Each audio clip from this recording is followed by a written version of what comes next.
Местные кадры в промышленности – это не просто лозунг, а одно из важных направлений работы алмазодобывающей компании «Алроса». Для эффективного внедрения местного населения предприятие активно реализует программу наставничества. Сегодня наставничество – это не только передача умений и знаний, но и стратегически значимый элемент системы развития персонала компании. Наставничество в компании всегда являлось доброй традицией еще с давних времен, а последние 2 года успешно внедряется программа «Аргыс».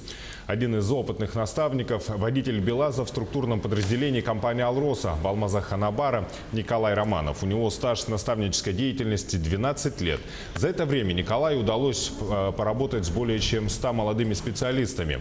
Он управляет многотонной машиной БелАЗ. За смену техника перевозит более 40 тонн горной породы.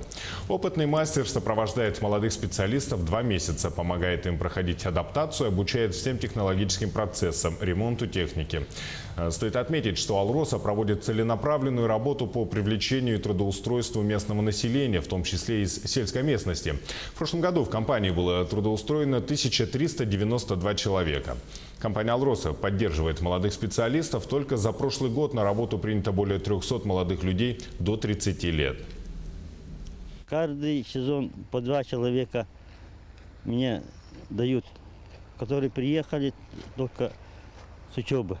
Я их таскаю и показываю, как все, машину, как ремонтировать, как подъехать, как загрузить, как разгружаться, как техника какой стороны, вот до мелочей. В год обучается где-то 10 человек.